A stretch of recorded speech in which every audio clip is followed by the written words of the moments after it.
Good morning all of you. कैसे हैं आप लोग? I hope you all will be fine. And now आज का जो हमारा डिस्कशन होगा वो class 8th social science MP board का chapter number 9 religious social reform movement and cultural awakening का पार्ट 5th होगा। इससे पहले मैंने 4 पार्ट इस चैप्टर के बना चुके हैं जो कि आप मेरे चैनल पर जाकर देख सकते हैं। आज जो हम डिस्कशन करेंगे वो होगा impact of social reforms on Indian society. ठीक है, इससे पहले हमने कुछ सोशल रिफॉर्मर्स के बारे में पढ़ा, उनकी सोशल रिफॉर्म के बारे में पढ़ा। ठीक है, और उन रिफॉर्म्स में लोगों ने कैसे पार्टिसिपेट किया। ठीक है, वो सारी चीज़ें हमने डिस्कशन कर ली है। आज जो हम देखते हैं वो है कि impact of reforms on Indian society, कि इंडियन सोसाइटी पर इन रिफॉर्म्स का क्या इम्पैक्ट पड़ा। पेज नंबर 90 से ये टॉपिक स्टार्ट होगा, जहां पर आप देखेंगे लिखा है कि the religious and social reform start in 19th century in India had positive change in every section of the Indian society like education, culture, policies, social, religion and economic.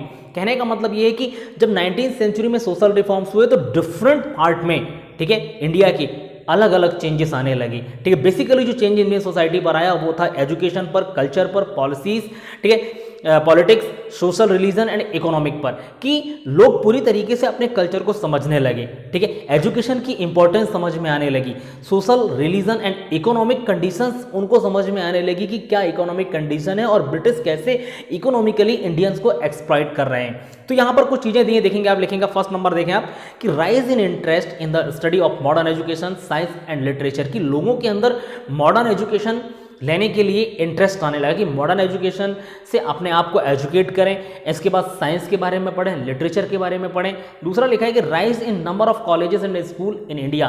ठीक है, इन मूवमेंट्स की वजह से इंडिया के अंदर काफ़ी सारे school और कॉलेजेस को स्टेबल किया जाने लगा। थर्ड नंबर पर है improvement in the condition of women, the evil practice of sati, child marriage and purdah system were on wane and improvement in education. अब यहाँ पर क्या दिया कि कंडीशन ऑफ वुमेन, कि जो वुमेन की कंडीशन थी एंशिएंट टाइम में, ठीक है, धीरे धीरे उन कंडीशन पर इंप्रूवमेंट आने लगा, उनकी स्थिति सुधरने लगी। और दूसरी चीज़ जो हमारे समाज में, ठीक है, जो सोशल एविल्स प्रेजेंट थे उनको खत्म किया गया, जैसे सती सिस्टम, चाइल्ड मैरिज, पर्दा सिस्टम, ठीक है, और इम्प्रूवमेंट इन एजुकेशन, और एजुकेशन को सबसे ज़्यादा इम्प्रूवमेंट हुआ।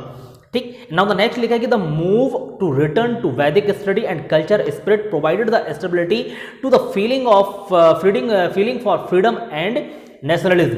ठीक है, कि वैदिक स्टडी, की अपने वेदों के बारे में स्टडी करें। ये स्वामी दयानंद सरस्वती ने कहा था, यदि आपको याद हो तो मैंने प्रीवियस चैप्टर पे स्वामी दयानंद सरस्वती के बारे में जब पढ़ाया था तो उन्होंने कहा था बैक टू वेदास, यानी वेदों की तरफ लौटो। वैदिक स्टडी के बारे में उन्होंने बात की थी। तो जब लोगों ने वैदिक स्टडी की, उसके लिटरेचर्स को पढ़ा, तो उनको समझ में आया कि हमारा कल्चर क्या है। ठीक है, और वो फ्रीडम के लिए, फ्रीडम और नेशनलिज्म की फीलिंग उनके अंदर आने लगी।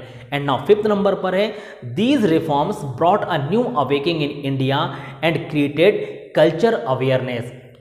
तो ये जो रिफॉर्म्स थे, ठीक है, एक नई अवेकिंग की तरह इंडियंस में आया एंड क्रिएटेड कल्चर अवेयरनेस, और लोग अपने कल्चर को लेकर अवेयर होने लगे कि उनके कल्चर और ट्रेडिशन के बारे में, एंशिएंट इंडियन कल्चर के बारे में जब उनको पता चला, जब उन्होंने लिटरेचर्स पढ़े, साहित्य पढ़े, तो अपने कल्चर के बारे में अवेयर होने लगे। ठीक है, फ्रीडम के लिए लड़ने को तैयार हुए। Now the next, development of education, literature, art and science.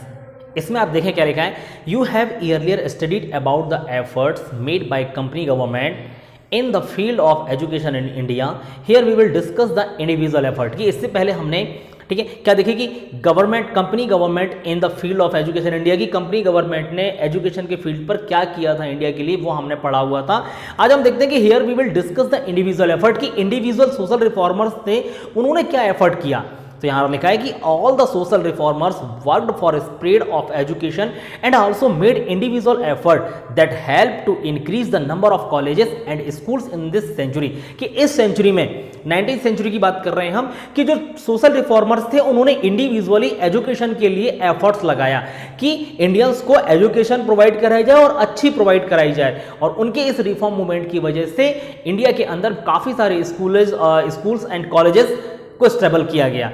तो यहां पर लिखा है, देखिए सबसे पहले नंबर पर कि पाउसिटी ऑफ फंड, पाउसिटी का मतलब होता है कमी या अभाव, paucity of fund could not encourage the primary education, and so there were no primary school in most of Indian villages, and consequently most of children were deprived of education। कि उस समय की बात है, ठीक है, कि जब लोगों के पास फंड्स की कमी थी, ठीक है, तो प्राइमरी स्कूल बहुत सारे विलेजेस में नहीं हुआ करते थे, और जब प्राइमरी स्कूल नहीं थे तो काफ़ी सारे बच्चे जो थे डिप्राइव्ड हो गए थे एजुकेशन से, यानी एजुकेशन शिक्षा से वंचित रह गए थे।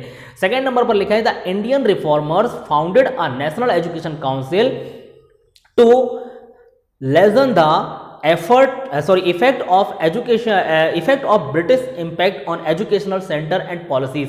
ठीक है, कि इंडियन रिफॉर्मर्स थे, उन्होंने क्या फाउंड किया, नेशनल एजुकेशन काउंसिल, यानी राष्ट्रीय शिक्षा समिति का निर्माण किया, नेशनल एजुकेशन काउंसिल। किस चीज के लिए, कि lesson the effect of British impact, कि ब्रिटिश इम्पैक्ट को खत्म करने के लिए, जो ब्रिटिश इम्पैक्ट एजुकेशन पर पड़ा था, ठीक है, उस एजुकेशन पर पड़ने वाले ब्रिटिश इफेक्ट को खत्म करने के लिए नेशनल एजुकेशन कमेटी को स्टेबल किया गया रिफॉर्मर्स के द्वारा।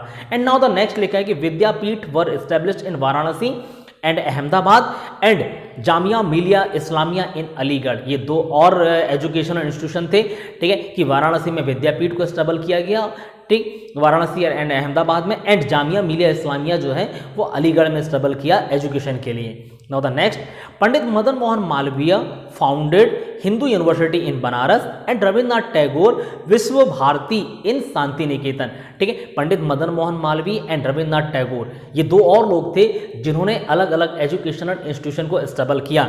मदन मोहन मालवीय हिंदू यूनिवर्सिटी बनारस में स्टेबल किया, एंड रविन्द्रनाथ टैगोर विश्व भारती शांति निकेतन में स्टेबल किया।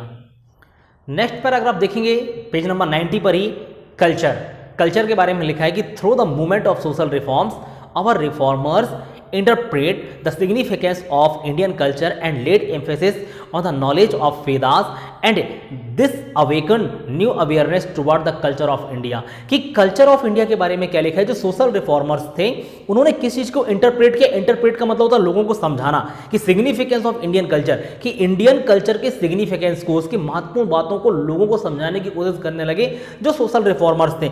And laid emphasis to knowledge of Vedas, और लोगों को वेदों के नॉलेज के लिए, वेदों को पढ़ने के लिए एम्फेसिस करने लगे, जोर देने लगे कि आप वेदों के बारे में पढ़िए, ठीक है, कि जो 4 प्रकार के वेद है उसमें इंडियन कल्चर के बारे में क्या लिखा गया है। And this awakened new awareness toward the culture of India, और इसने, ठीक है, कल्चर ऑफ इंडिया के लिए लोगों को काफी ज्यादा अवेयर किया। एंड नाउ द नेक्स्ट देखेंगे पेज नंबर 91 पर, जो नेक्स्ट पैराग्राफ है इसका वो है in this century Vedas, Purana, the Bhagavad Gita and many Sanskrit books were translate in many languages. कि यहीं पर इसी सेंचुरी पे हम देखें तो वेद, पुराण, भगवद गीता, इनको अलग अलग लैंग्वेजेस में, लोकल लैंग्वेजेस में ट्रांसलेट किया गया, ताकि जो लोकल लैंग्वेज हैं, जो कि इनमें लिखी हुई संस्कृत को नहीं जानते थे, उनको लोकल लैंग्वेज में वेद, पुराण, भगवद गीता प्रोवाइड कराई जाए, ताकि वो इनको खुद के लैंग्वेजेस में पढ़ें और इंडियन कल्चर को समझ सकें।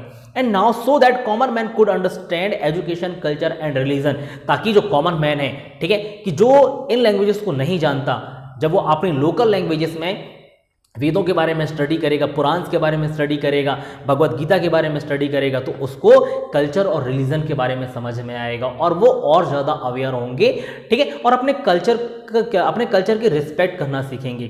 तो ये कल्चरल अवेयरनेस था। तो आज हमने जो डिस्कशन किया वो 3 पार्ट में हमने डिस्कशन किया, 3 टॉपिक्स पर डिस्कशन किया। Impact of reforms on Indian society, development of education, literature, art and science and culture पर।